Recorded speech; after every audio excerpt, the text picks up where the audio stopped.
Hello, salut les amis, j'espère que vous portez bien.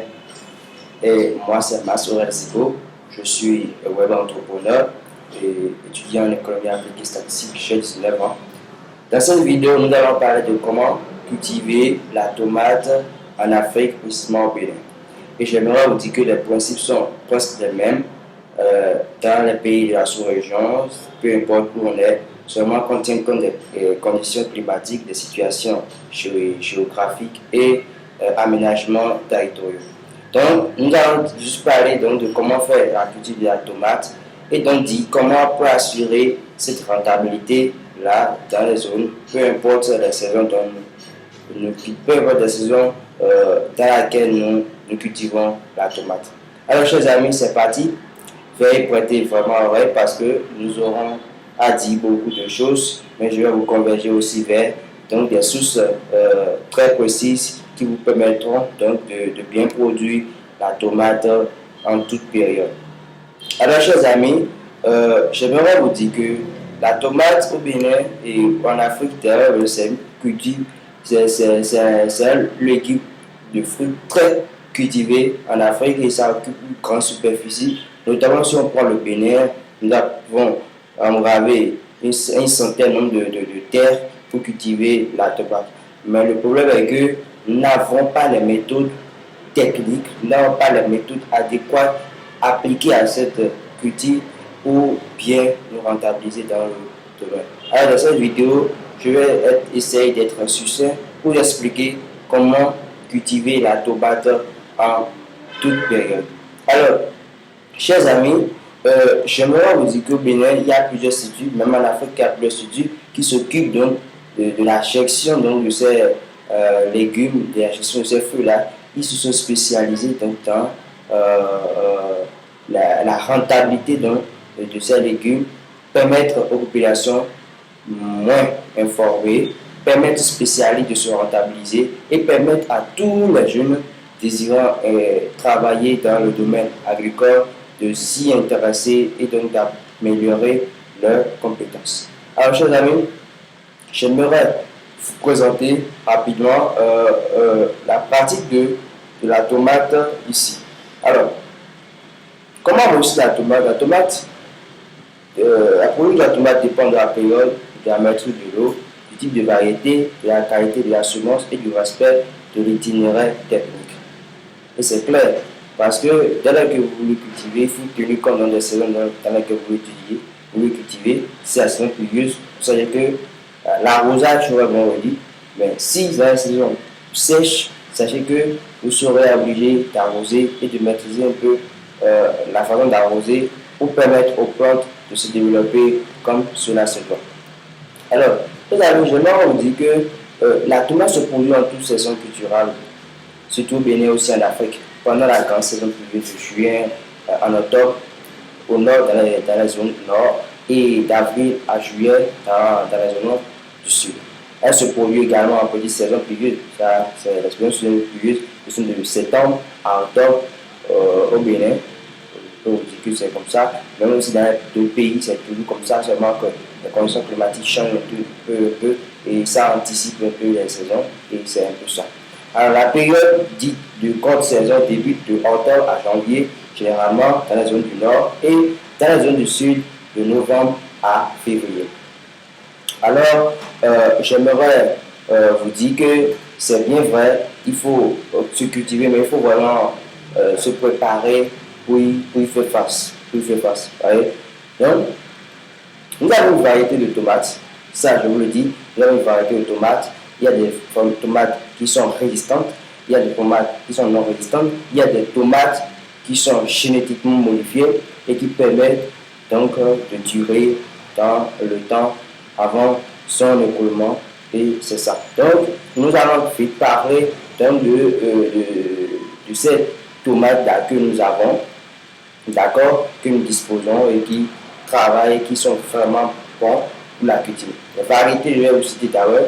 Il y a les tomates d'origine européenne, américaine, asiatique, etc.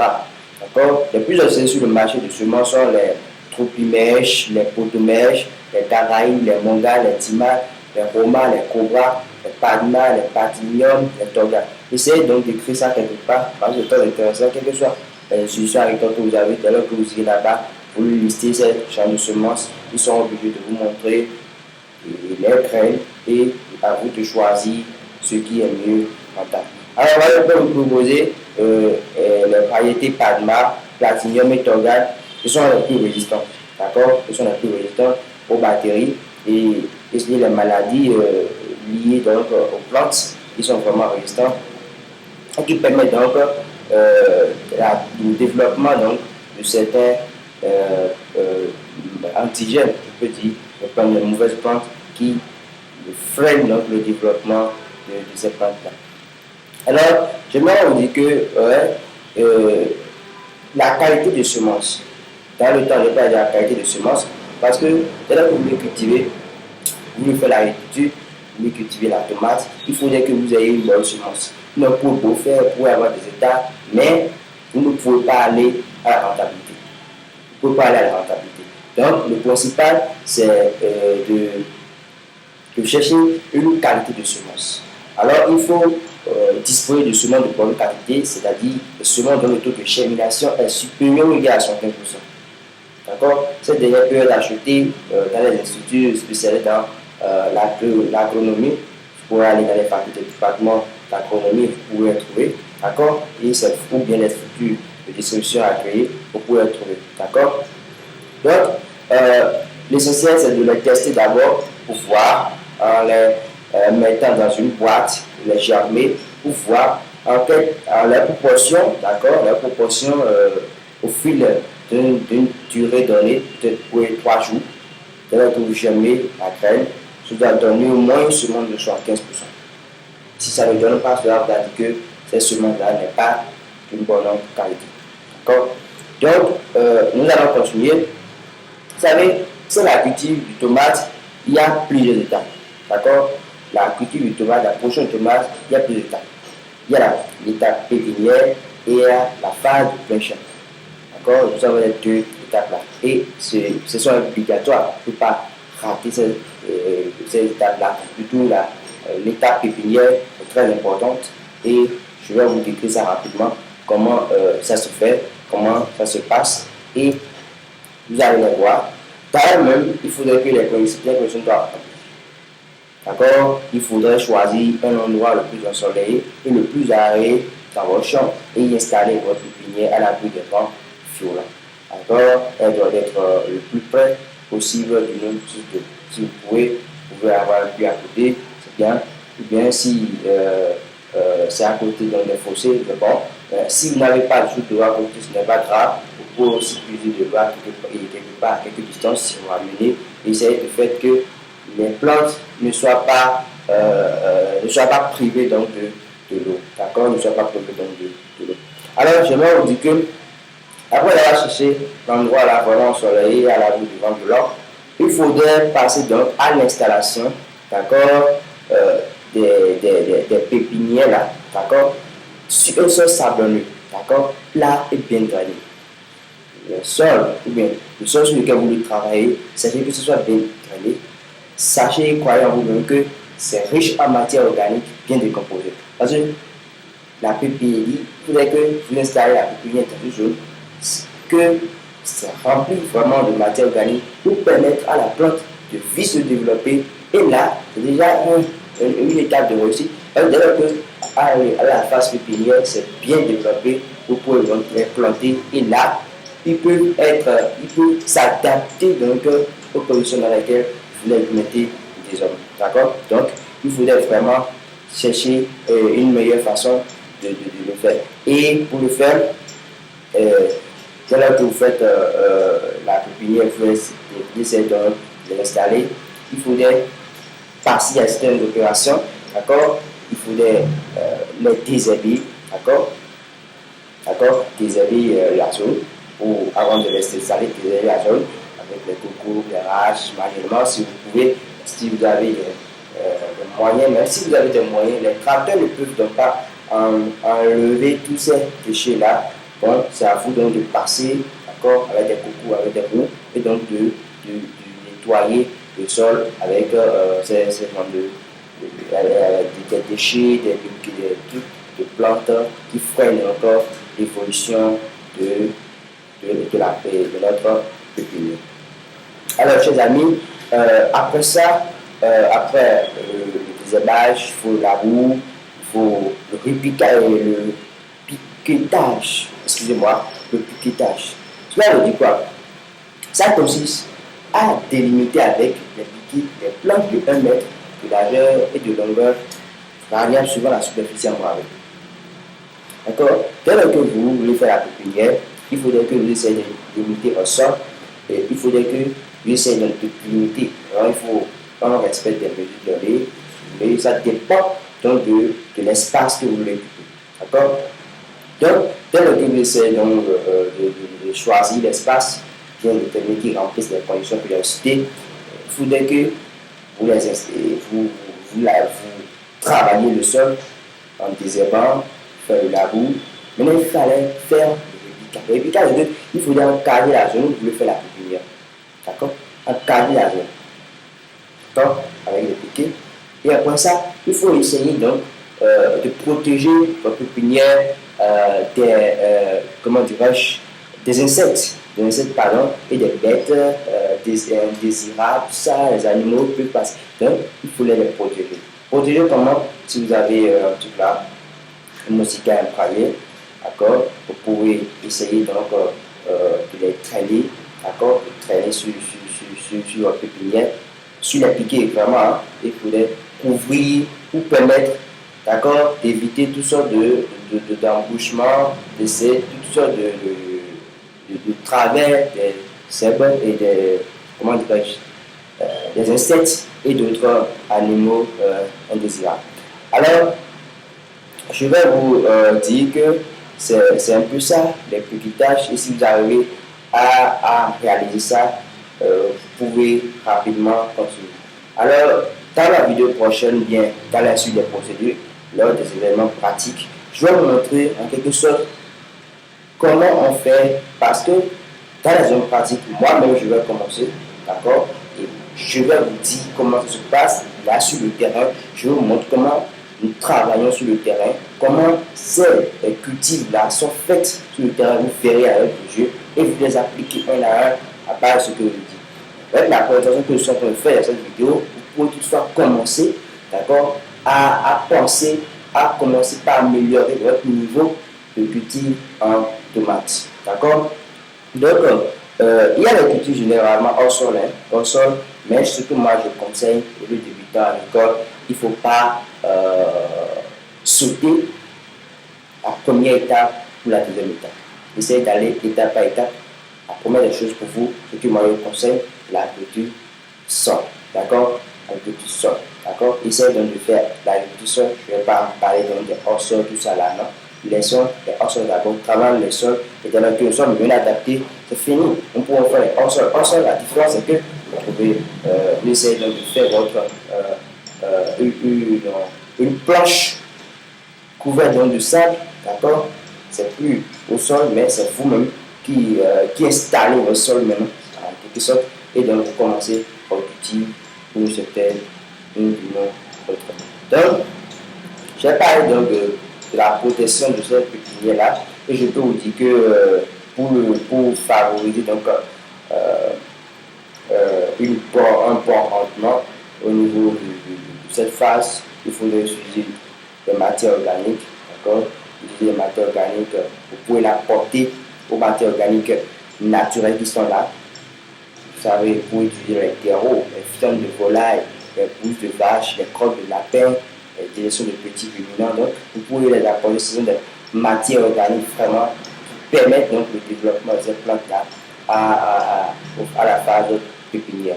D'accord? Donc, vous pouvez les utiliser en complémentarité de des matières organiques décomposées pour permettre aux pépinières, à cette phase-là, de vite s'en passer et que nous passons à une autre étape.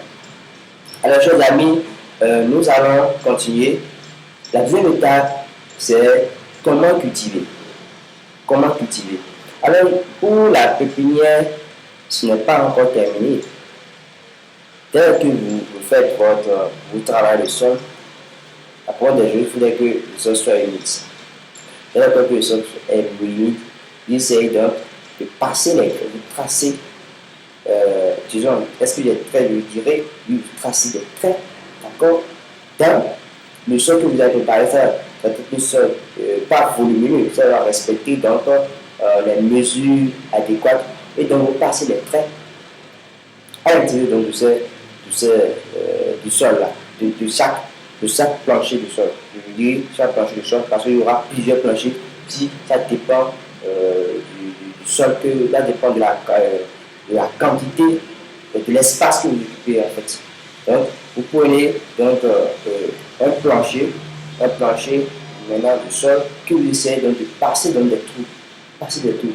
Vous ferez quoi cette fois-ci? C'est d'essayer donc de mettre des graines, d'accord? Les graines, les semences que vous voulez utiliser. La tomate là, vous essayez donc de passer les graines dans ce trou-là, ainsi de suite, ainsi de suite. Et dès que vous faites ça, qu'est-ce que vous faites après? Les sables là, vous essayez donc de projeter un peu, d'une légère façon, de projeter un peu sur le sol que vous aviez fait travailler. Et après, passez un peu de l'eau. Si c'est humide, c'est bon. Si c'est pas humide, vous essayez donc de passer de l'eau.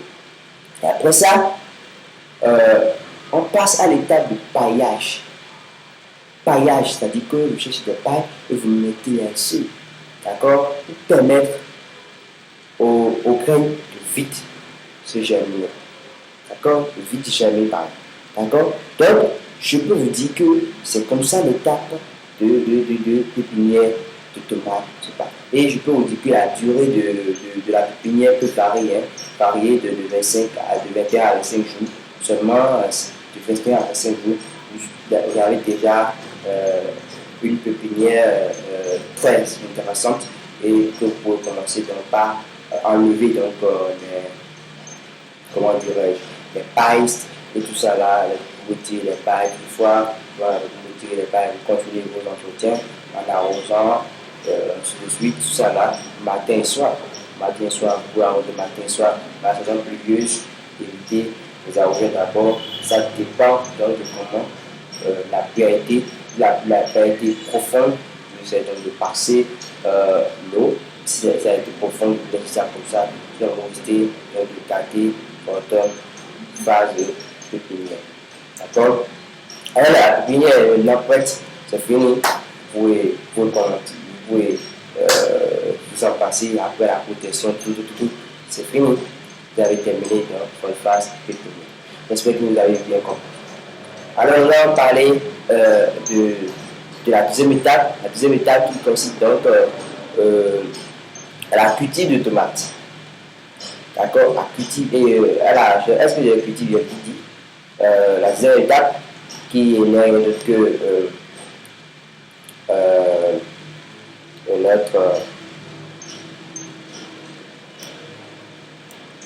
oui, la deuxième étape c'est vraiment ça.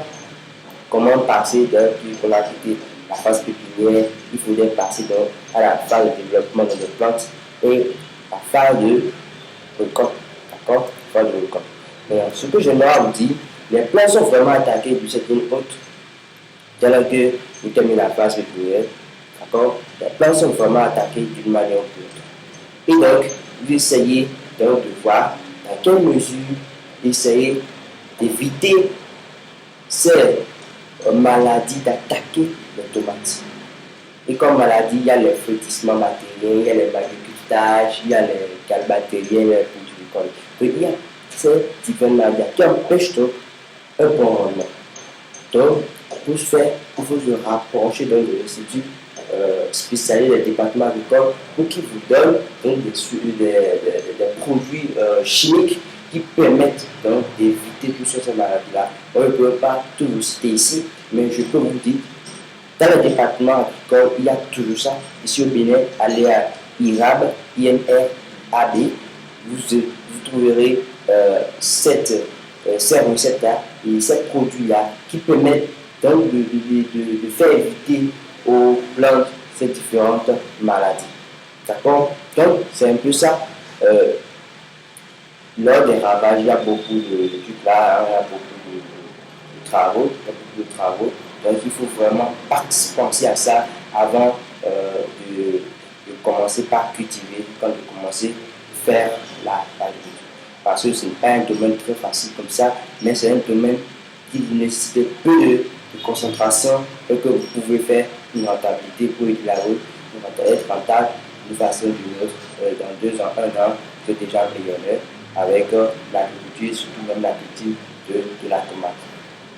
D'accord? Donc, j'ai encore parlé donc de la phase pépinière qui termine. Maintenant, vous allez commencer à l'étape de plantation. Vous allez terminer la phase pépinière. Les sols que vous avez engravés, les sols que vous avez fait travailler, d'accord? Là, vous avez de l'or, de marine. Puis, c'est donc de commencer par les planter. Ces plantes-là, dès lors qu'ils se développent, vous commencez donc par planter ces plantes-là sur ces sols-là. Et donc, vous voyez, la manière dont la pépinière est faite, je vous ai dit que le sol embravé, il faut essayer de faire des trous, tout ça là. Les autres sols embravés, comment on fait? J'essaie donc de les planter. Là, il n'y a pas fait de trous, les planter, là, mais d'une manière ou d'une autre, que ça respecte une distance donnée. Parce qu'il ne faudrait pas que les tomates s'accumulent ou bien se rapprochent tout ça. Ça ne développe pas, ça ne permet pas un enracinement correct dans les plantes. Donc, il faudrait qu'ils respectent au moins un écart de 90 cm pour ça, de 80 cm comme ça, pour permettre aux plantes d'élargir leurs racines, de s'enraciner correctement au sol. D'accord? Donc, c'est un peu ça. Il faut mettre ça dans une dizaine de 80 cm comme ça pour permettre aux plantes de se développer. Là, pour ça, il y a cette autre manière de protéger les plantes, d'accord, sur les sols engravés. Il faut utiliser des protections phytosanitaires. Les protections phytosanitaires, ce sont donc des méthodes de traitement, pour permettre pour ne pas permettre aux mauvaises plantes d'attaquer les tomates au cours de leur développement. D'accord? Donc il faut penser à ça. Et j'aimerais vous conseiller les sachets phytosanitaires. Les sachets phytosanitaires sont vraiment intéressants, ils sont vraiment bons. Là, ça permet, ça élimine toutes les plantes. En tout cas, aucune plante ne pourrait donc pas se développer autour de votre plante de tomates. D'accord? Donc, il faut utiliser les sachets phytosanitaires. Les sachets phytosanitaires sont vendus dans les départements agricoles, dans tous les départements agricoles de l'Afrique. Dès que vous allez là-bas, vous demandez seulement des sachets phytosanitaires, ils vont vous remettre et vous vendre ça à un prix donné. D'accord? Et j'aimerais vous dire, il y a des précautions, il faut prendre lors de l'utilisation des produits phytosanitaires. D'accord? Ne pas fumer, ni manger, ni boire. Avant tout traitement, porter donc les équipements de protection individuelle, les vêtements, les gants, les cachets. D'accord? Parce que ce sont des trucs qui influencent vraiment l'environnement. Dès lors que vous l'utilisez, vous pouvez vous contaminer facilement, vous pouvez tomber malade facilement, parce que vous ne êtes pas protégé contre ces attaques chimiques. Alors, je me dis qu'il faut vraiment respecter ces précautions, et surtout dans les produits chimiques que vous utilisez, les matières organiques, tout ça là, les produits chimiques, les NPK, voilà. Il faut vraiment faire attention de se protéger et respecter les doses recommandées pour chaque produit. Parce que dès lors que vous ne respectez pas, vous essayez donc de laisser, parce que laisser est toujours nuit. Dès lors que vous décidez, vous essayez donc de cacher donc l'avenir de votre tomate. Si peut-être vous alliez diminuer, peut-être que vous cachez l'avenir, d'autant plus que la manière dont la tomate doit être concentrée, la tomate ne s'est pas concentrée de la manière. La manière dont la tomate doit résister, la tomate n'a pu résister de cette manière. D'accord? Et donc, ça peut être aussi toxique. D'ailleurs, même si c'est laissé, parce que dès lors que vous avez utilisé des produits chimiques, de telle sorte que ça part en essai. Or, ces produits chimiques sont aussi nuisibles à la santé, même s'ils sont favorables en une autre façon pour les plantes, ils sont vraiment nuisibles pour la santé. Donc, il faut veiller à ce que ça n'essaie pas, que ça respecte les doses que nous devons utiliser.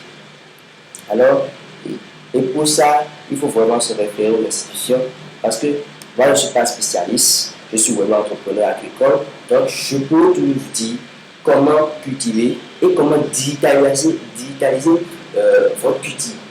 Et je parle de digitaliser, ça, je vais toujours faire part de ça. Je dis que moi, je suis un web entrepreneur.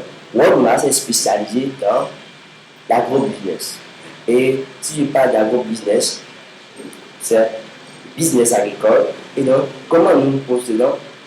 Nous permettons aux gens bien vrai de faire la culture de ces différents légumes, d'accord, mais comment les numériser? Dès lors que vous cultivez, on n'a pas besoin d'aller chercher des clients facilement. Non.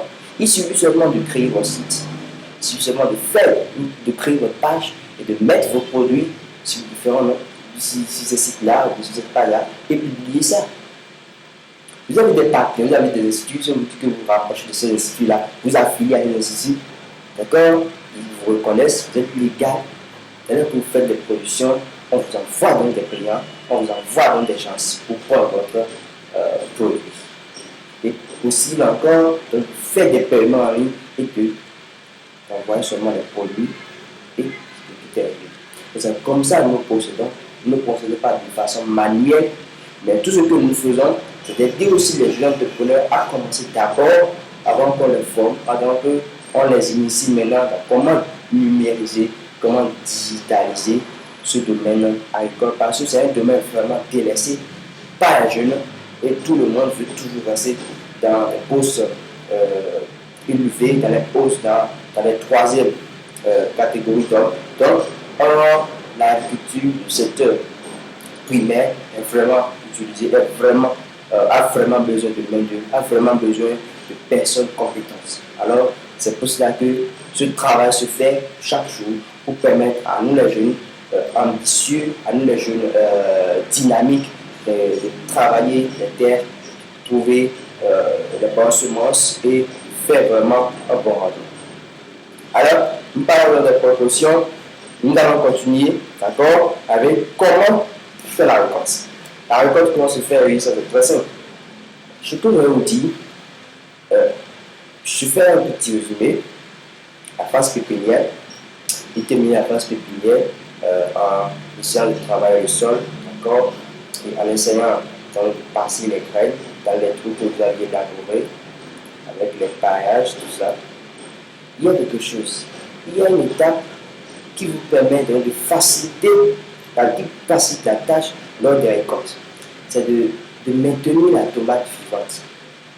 La plante, excusez-moi, la plante vivante. Comment?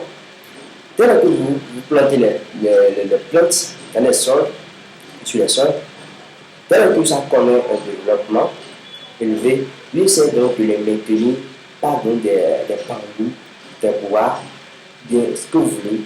Mais ça, soit quelque chose de très solide, vous les maintenez, ou bien vous les maintenez avec des cotons de corde. D'accord? Vous les maintenez debout. Vous les attachez, d'accord, à chaque, ou bien au bord de chaque ligne de plante, vous mettez un bambou là, et à la fin, un bambou, vous essayez donc de le tirer avec des cordes. Quand vous voulez que c'est des cordes plastiques, vous les tirer avec, pour permettre d'être debout, pour ne pas se coucher, et permet donc, après la facilitation donc, de la pénétration de certaines maladies, pour permettre donc que lors de la récolte, ça facilite la tâche aux employés pour permettre donc de vite récolter ces tomates-là. Et aussi de ne pas les écraser d'une manière aussi suffisante ou d'une autre. Donc, c'est cette étape-là que je vais vous dire. Dès que vous cultivez, vous voyez que la plante se développe. Essayez donc de faire le piquage, un nouveau piquage, pas au niveau de la phase pépinière, au niveau piquage que vous essayez de faire au niveau donc, des plantes que vous allez planter, les plantes d'accord, qui sont en développement, vous essayez donc de mettre les piquets d'accord, à chaque lignée, et vous essayez donc de les tirer avec les cordes jusqu'à trouver la fin. D'accord? C'est un peu ça. Ce que je dis un peu, ça soit un peu fou pour certains, mais essayez donc de me suivre comme cela se doit. Je sais que vous allez comprendre d'une manière ou d'une autre certaines réalités qui vont vous aider, à vous rentabiliser. Et après ça, je peux vous mettre un document en bas. Je mettrai un document en masse vidéo que vous pouvez lire. Parce que vous savez, si on veut cacher une richesse à un Africain, cacher un grand trésor à un Africain, c'est dans les livres. Et donc, je vais vous mettre un petit document où vous allez lire. Et ça résume tout ce que je dis là. Ça résume tout ça là-dedans, avec des calculs mathématiques, avec des approximations, tout ça. Et vous permet donc de vous rentabiliser en utilisant des processus terre à terre, voilà, pour faire la culture de la tomate. Donc, je vous ai dit que voilà, la phase que vous pouvez terminer, la phase donc, de récolte et de semences aussi, pour terminer, pour récolter vos plantes et les liquider comme cela se doit. Et nous allons revenir pour la phase numérique, ça sera dans d'autres épisodes. Nous allons énumérer comment numériser et comment permettre aux jeunes de faire voir leurs produits par les différents canaux sociaux. Et je vais aussi vous dire que tout se passera dans sur la chaîne YouTube, et aussi Instagram aussi. On va essayer donc de valoriser la production des jeunes entrepreneurs sur les pages Mass Oren Sipo. Donc je vais essayer donc de vous dire que c'est vraiment intéressant donc de s'intéresser à ces réalités qui vont seulement pas nous rendre riches, mais qui vont développer une capacité en nous. Voilà, j'ai pu m'en surpasser, j'ai pu me surpasser de telles choses vraiment grâce à ceci. Ce que nous faisons, ce que World Map Test, c'est en fait d'aider les jeunes vraiment à connaître ce qu'ils sont, parce qu'il y a beaucoup d'opportunités. Ce n'est pas seulement le numérique, ce n'est pas seulement la digitalisation, il y a beaucoup d'opportunités terre à terre dans notre environnement. Il y a beaucoup, oui, grâce à la démographie, d'accord, beaucoup de longs voyages, tout ça là.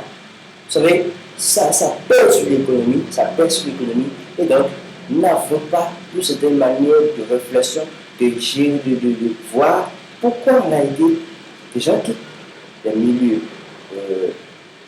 reculés, des milieux ruraux, et maintenant c'est les richesses qui sont de l'autre côté, on oublie en pensant que c'est toujours dans ce milieu qu'il y a la richesse. Or, de l'autre côté, si nous avons les compétences, nous avons les stratégies, nous pouvons vraiment nous rentabiliser, devenir riches dans nos petits coins. Alors, c'est pour cela que nous faisons ce travail. Et je vous dis que l'objectif est grand. L'objectif est grand. Je dis qu'on va faire de World Mass. World Mass sera comme les bitcoins, tout ça là. C'est un vie. Si je dis ça comme c'est un vie, je dis, mais attendez, ne vous trompez pas. Ce que nous sommes en train de faire, c'est pour l'avenir.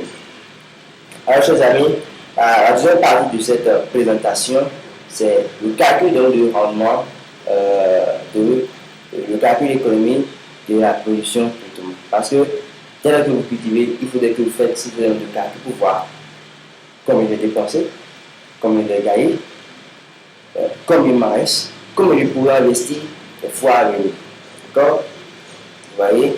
Donc c'est un peu ça ce que nous dirons. Et je serai très réduit, très succinct, et essayer de me suivre, parce que ce que j'aimerais vous dire là, d'abord c'est la rentabilité financière. La rentabilité financière, et pour mesurer la rentabilité, il faut d'abord voir, dans un premier temps, voir les dépenses, d'accord, les dépenses de production, le coût de production, d'accord, coût de production. Et alors, pour faire ce calcul-là, il faut en tenir compte des coûts variables et des profits de production. C'est les thèmes macroéconomiques, bon, disons microéconomiques.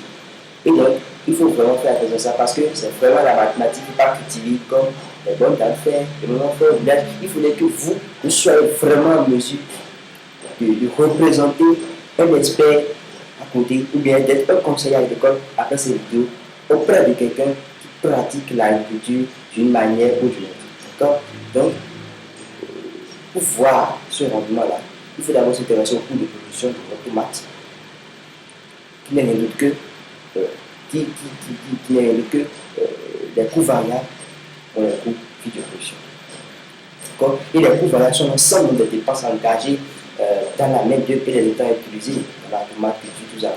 Les coûts fixes sont les charges de structure, des dépenses liées aux équipements utilisés dans le processus de production. D'accord? Et là, il faut vraiment faire attention parce qu'il y a plus mathématiques et il faut vraiment voir comment je pourrais le faire. Pour calculer le coût de production, je vais regarder en haut. Il y a d'abord le coût de l'intrant. Les intrants, c'est les produits chimiques que nous achetons, tout ça là. Pour calculer le coût, il faut tenir compte du prix unitaire de l'intrant que vous avez acheté. Quand j'ai acheté un produit chimique NPK, d'accord? J'ai acheté 2, 3, d'accord? Je disais que j'ai acheté 3. Or, le prix unitaire, c'est à 1000 francs. C'est 3, c'est le 3000. Donc, ça veut dire que le coût de l'intrant du produit NPK, ça fait 3000. Ça veut dire que vous avez le coût de l'intrant. Donc, c'est comme ça le calcul se fait. Alors, vous allez voir d'un système ou d'une autre les dépenses. Acheter des machines de production. Si tu parles, moi, je mets des machines de production et les matériels de précaution d'abord. Il y a les vêtements, disons, les gants, les cachets, les portes, l'arrosoir, tout ça. Ouais. Tout ça là, c'est mis dans les dépenses du coût de production. D'accord? Et donc, ça, il faut faire le calcul. Ça dépend de ce que vous avez fait, les insecticides que vous avez achetés, tout ça. Il faut vraiment faire le calcul de tout ça. Et c'est avec ça, maintenant, vous mettez ça en bas. Vous mettez ça quelque part, il n'est pas encore fini. Parce qu'il reste beaucoup de choses que vous devez calculer. Je dis pour les intrants A, l'intrant A, je dis NPK. Donc, je fais le résumé de tous les intrants que vous avez utilisés et vous faites le coût là, c'est à côté. Les machines, vous faites le coût là, c'est à côté. Dans les charges. Maintenant, vous allez faire le déplacement. Le déplacement, vous pouvez faire déplacer pour produire les tomates, du village peut-être en vie. D'accord? Ou bien d'une région à une autre, vous devez aussi totaliser, vous devez aussi les comptabiliser et mettre ça dans les coûts de charge. D'accord? Pour permettre de bien faire le calcul après. D'accord? Donc, c'est un peu ça. Et comment cette manière les calculs se font. Et ces calculs-là, vraiment, il y a beaucoup de formules et je mettrai ça en bas de cette vidéo pour permettre que vous puissiez les faire, les manipuler. Nous en revenons sur ça, les manipuler d'une façon ou d'une autre après la production de la tomate. Parce que si je vais me mettre ici à parler de ça, ça serait flou, je suis obligé donc de les démontrer comme je la souvent. Et maintenant, je vais vous parler des éléments clés que vous devez connaître. Il y a l'amortissement. L'amortissement, c'est le prix unitaire de l'outil. Bon, l'amortissement, l'amortissement de l'outil A ou de l'outil B, c'est le prix de l'unité de l'outil multiplié par le nombre de l'outil que vous avez sur la durée de vie de l'outil là, en année. D'accord? Donc, ce sont des formules mathématiques que vous devez connaître pour calculer vraiment la rentabilité, parce que la rentabilité peut varier d'une manière ou d'une autre. Parce que ça dépend, ça peut varier d'une manière ou d'une autre. Et en fonction donc, de l'espace, en fonction donc, de ce que vous allez dépenser comme intrant, tout ça, en fonction donc, de la qualité de votre semence. Donc la rentabilité, c'est le facteur de toutes ces variables. Donc c'est un peu ça que je suis en train de dire. Et pour calculer l'amortissement, il faut utiliser donc, il faut tenir compte de les matériels que vous avez utilisés, les roues, les gabas, les fossiles, les couteaux, les râteaux. Tout ça là, il faut les mettre ensemble et travailler et calculer l'amortissement. Chers amis, j'aimerais vous dire que dès que vous calculez l'amortissement, coût de production, coût de charge, il faut aussi tenir compte des recettes et marge brute de production de tomate. La marge. Vous savez, dans une année, vous devez faire une production de 2 à 3. De 2 à 3. Vous allez produire en saison pluvieuse, vous allez produire en saison sèche. D'accord? Moi, je tiens compte de cette position pour permettre à tout le monde de comprendre. D'accord? Saison pluvieuse, saison sèche. Donc, vous devez calculer la marge donc, de prix de production de tomates. Et la marge, vous savez, donc c'est la différence entre une durée donnée par rapport à une durée initiale. D'accord? Donc, c'est cette manière-là que vous allez calculer. Et j'aimerais vous laisser le document bas pour que vous puissiez mettre ça. C'est les experts qui ont élaboré le document. Vraiment, ça m'a plu. Moi, j'ai vraiment compris ça, a encore apporté beaucoup de choses à moi. Mais ce que moi, je vous dis, c'est l'essentiel. Vous pouvez tenir compte de ça. Si vous voulez vraiment vous documenter, vous lisez le document pour revenir avec des questions, des préoccupations, et ainsi de suite. D'accord? Donc, c'est un peu ça.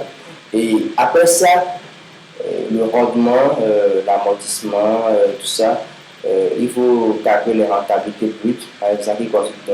C'est ces étapes-là qui constituent de trouver la rentabilité nette et la rentabilité brute. Il faut d'abord calculer la production totale, d'accord? La saison publique, la saison. Parce que moi, pour faire la rentabilité, c'est sur une année. En fait. Si vous voulez faire la rentabilité, il faut voir en saison publique combien il a gagné, en saison sèche combien il a gagné. D'accord? Et donc, de cette manière-là, vous pouvez calculer la rentabilité pour voir en saison pluvieux, en saison sèche, quels sont les plus rentables. D'accord? Donc, certains vont se tromper. Certains vont dire que en saison pluvieuse, la tomate est rentable chez moi. D'autres diront en saison pluvieuse, la tomate, la saison sèche, la tomate est rentable chez moi. D'autres diront non, en saison pluvieuse, c'est rentable chez moi. Donc, chacun aura sa perception et ça dépend des facteurs que je vais citer précédemment. D'accord? Donc, pour calculer, il faut d'abord calculer la production de la tomate, connaître le produit brut. Le produit brut, c'est rien d'autre que la production d'accord, totale fois le prix unitaire de vente. Le produit brut, c'est la production totale fois le prix unitaire de vente. Il faut calculer la marge brute. D'accord? La marge brute n'est rien d'autre que la différence entre le produit brut et la charge variable. La différence du produit brut et la charge variable. Et c'est avec maintenant, vous allez trouver la marge brute, vous pouvez calculer la rentabilité brute. La rentabilité brute n'est rien d'autre que le rapport entre la marge brute et la charge variable. D'accord? Donc, il y a tout ça déjà, il y a que nous allons l'élaborer en bas et vous allez essayer donc de lire et pour mieux sceller ce que la vidéo dit. D'accord? Après ça fini, nous allons rapidement parler donc de la rentabilité nette. D'accord? On va parler de la rentabilité brute. Parce que pour calculer une rentabilité, il faut des suites de l'état donné et il faut d'abord une rentabilité brute. Et maintenant, après le brut, on enlève donc les coûts fixes de production, les coûts qui ne sont pas variables, les coûts constants, pour voir combien j'ai gagné, à quelle proportion j'ai gagné, combien de. Voilà. Et donc, c'est de cette manière qu'on élabore les situations statistiques. D'accord? Donc, vous allez voir, pour calculer la rentabilité nette, il faut en tenir compte des charges variables, que nous avons calculé précédemment, les charges fixes maintenant. Il faut partir calculer les charges totales de production. Les charges totales de production. Les charges totales de production, c'est quoi? Les charges variables. Les charges variables, c'est que ce que vous devez acheter, tout ce que vous devez dire, tout ça là, les dépenses de déplacement, tout ça. Et plus les charges fixes. Encore plus les charges fixes.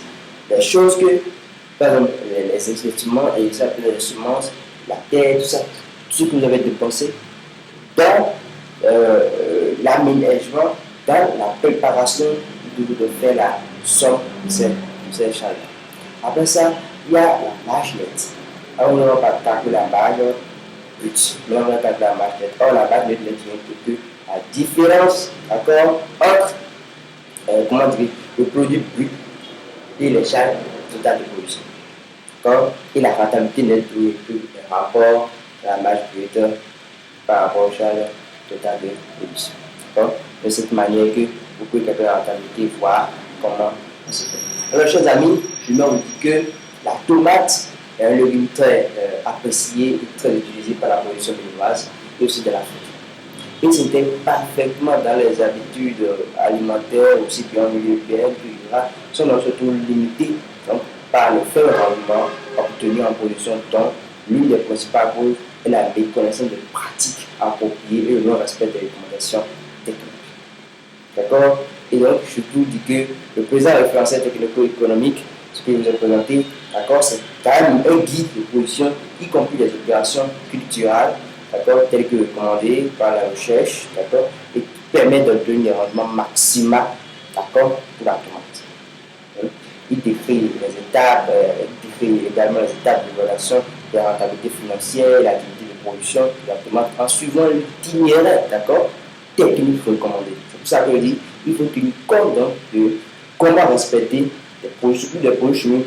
C'est vraiment une cause, c'est vraiment un dommage pour l'environnement, mais ils sont nécessaires dans la production de nos semences. Et il faut veiller bien les utiliser parce que la mauvaise utilisation peut entraîner beaucoup de choses, d'accord? Ça peut entraîner beaucoup d'influence sur l'impact et beaucoup d'impact dans l'environnement, sur l'environnement, d'accord? Donc, je vous ai dit, cette présentation est utile pour toute personne qui souhaite mettre à jour cette connaissance en matière de pollution. Et la tomate, la pollution d'utilisation de cette vidéo, d'accord? L'utilisation de cette vidéo, je peux vous dire, cette vidéo que je vais faire, et le document que je mettrai en bas, l'usage, d'accord, de ce document va permettre de parvenir à l'amélioration et de la productivité dans le secteur de la tomate, culture, et d'atteindre une certaine autosuffisance en ce projet. Alors, chers amis, j'aimerais vous dire que c'est très nécessaire donc d'utiliser cette manière-là que je vous ai décrite. Il ne faut pas chercher à faire plus que ça. Essayez donc de vous concentrer. Essayez donc de dire, voilà, je suis en face d'une situation. Voilà ce que M. Massa a dit. Voilà ce que le document qu'il a mis à notre disposition, ce que ça dit. Essayez de le pratiquer comme cela se doit. Et je vous rassure, chers amis, vous allez vraiment réussir, vraiment vous rentabiliser. Vous savez, moi, je suis un conseiller agricole auprès donc de mes parents qui vivent dans les milieux régulés. Je suis un conseiller agricole. D'accord? Et je le dis de cette manière-là, il faut le faire, il faut le faire, il faut le faire. Et là, je peux vous dire que je me suis renseigné sur le domaine. Je me suis vraiment renseigné sur le domaine. Et ça me reste à faire.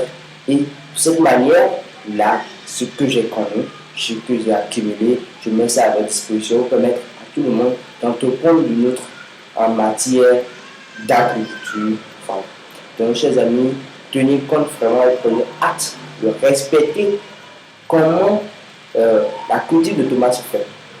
Nous avons parlé de l'étape de la phase pépinière, la phase de récolte, nous avons parlé des calculs économiques, des calculs économiques de production de la tomate. Donc, il faut vraiment rassurer les étapes, la phase pépinière, la phase de récoltage, la phase de plantation, la phase de protection, la phase de maintenance donc des plans en développement. Et il faut tout le temps maîtriser tout ça là. Il faut le garder à l'esprit. Il faut vraiment faire référence au document que j'ai laissé. Et à chaque fois que vous faites, à chaque étape, vous pouvez aller voir en arrière comment je fais, comment je dis, tout ça. Et c'est ce que je j'aimerais vous dire. C'était Mas Aurel Sibo, web entrepreneur sur Bénin, le CEO de World Mass. J'aimerais vous dire que notre objectif est d'amener tous à aller de l'avant, à faire donc de la richesse dans tous les domaines dans lesquels nous avons entrepreneur. Alors, quel que soit dans le domaine agricole, quel que soit dans le domaine numérique digital, quel que soit ce que vous faites, même les artisans, on vient peu à peu, on va permettre à tout le monde de tirer le meilleur de lui-même. Alors, la page de YouTube de Massoret est donc une page de richesse, je vous le dis, parce que je vous dis que ça serait comme le Bitcoin, ce n'est pas un crypto-monnaie. Bitcoin, c'est une grande richesse, celui qui en a, il a une grande richesse, il a une avance sur l'autre. Mais je vous dis que ça serait une grande richesse parce que l'information dans le domaine numérique, si vous n'avez pas, vous allez vous perdre simplement. Et donc, nous disposons d'informations et nous allons les mettre à votre disposition. Et nous sommes constitués d'une vaste jeune entrepreneur. Et vous allez voir sur la chaîne d'autres entrepreneurs viendront avec leurs compétences, ils vont exposer pas mal de choses. Alors, chers amis, tenez compte de ça. Essayez donc de mettre en pratique. Si vous avez des préoccupations, n'hésitez pas à m'écrire. Je laisserai mon numéro en bas. Il faut m'écrire sur WhatsApp et je vous répondrai. Et vous pouvez lire le document d'abord, et si vous avez des préoccupations, il n'y a pas de souci. Vous pouvez aller sur Google, chercher, ou bien vous m'écrivez, je peux vous éclaircir sur les préoccupations que vous avez. Alors, chers amis, c'est votre journée, c'est votre moment. Il est temps de commencer. Il est temps de commencer. Si vous voulez vraiment aller de l'avant, c'est aujourd'hui. c'est aujourd'hui qu'il faut commencer. Chers amis, il n'y a pas le temps à perdre. Commencez maintenant et vous verrez que oui, l'avenir est vraiment radieux. Vous avez une compétence, vous avez une potentialité, vous avez quelque chose à montrer au monde pour qu'il commence par vous suivre. Chers amis, vous avez quelque chose à montrer au monde entier pour qu'il commence par vous suivre. Vous êtes au maître du monde, vous êtes la destinée, vous êtes l'avenir. Chers amis, c'est aujourd'hui, c'est maintenant. Hier, c'était une excuse, aujourd'hui, c'est l'action. Chers amis, commencez en même temps parce que nous tous, nous méritons de riches. Alors, c'était Max Sorel, je vous souhaite car